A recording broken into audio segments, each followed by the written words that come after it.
Party में ऊपर से इस बात का संज्ञान लिया, ये रोना बंद करिए।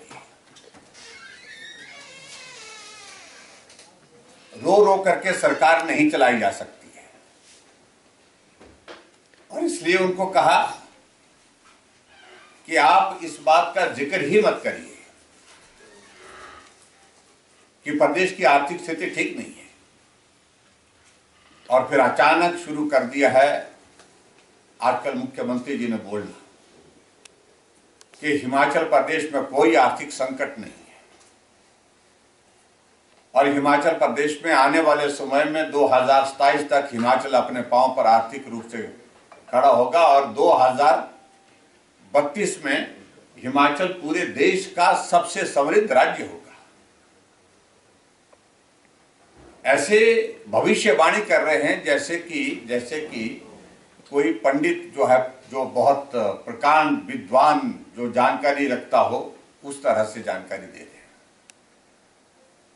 लेकिन प्रश्न पैदा होता है कि अगर आर्थिक संकट हिमाचल प्रदेश में नहीं है तो ये कर्मचारियों की सैलरी की आपको हर महीने घोषणा क्यों करनी पड़ रही है? इस महीने 5 तारीख को मिलेगी, और सैलरी के बाद फिर जो पेंशन जो है वो 10 तारीख को मिलेगी, और फिर उसके बाद फिर कह रहे हैं कि अब 28 तारीख को मिलेगी।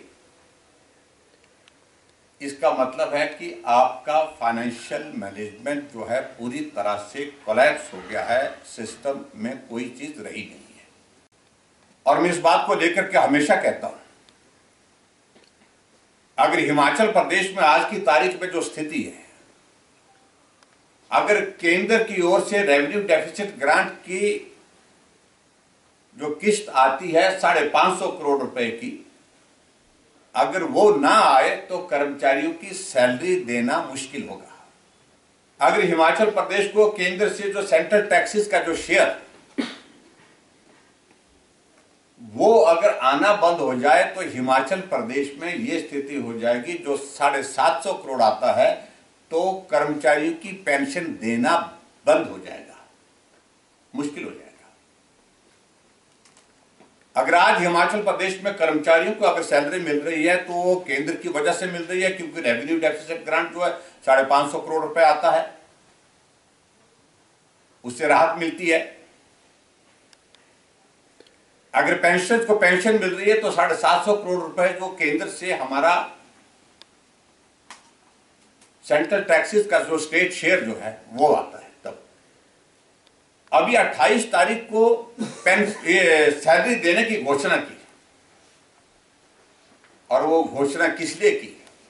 वो इसलिए की क्योंकि केंद्र ने सेंट्रल टैक्सेस का शेयर जो है 1479 करोड़ 1479 करोड़ रुपीज जो है वो एडवांस कर दिया, और उनके चेहरे पर इस बात को लेकर के खुशी भी है। स्वाभाविक रूप से उनको बहुत बड़ा राहत मिली है इससे।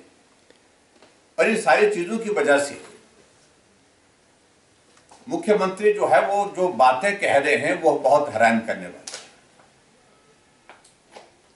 आज तक के इतिहास में हमने कभी नहीं देखा कि एक जो है वो एक दायित्व पर, एक संवैधानिक दायित्व पर होने के बावजूद फेडरल स्ट्रक्चर की बात कहते हैं, तो फेडरल स्ट्रक्चर के अगर बात करते हैं तो स्वाभाविक रूप से केंद्र और प्रदेश दोनों मिलकर के किसी राज्य के विकास के लिए काम करते हैं, तो कम से कम उनको आभार व्यक्त करना चाहिए, आभारी होना चाहिए केंद्र सरकार का। आज हिमाचल प्रदेश में अगर सड़कें बन रही हैं तो इसलिए बन रही है क्योंकि प्रधानमंत्री ग्राम सड़क योजना की 3000 करोड़ रुपए की जो है फेज 3 की शुरुआत हुई है, इस कारण से सड़कें बन रही है।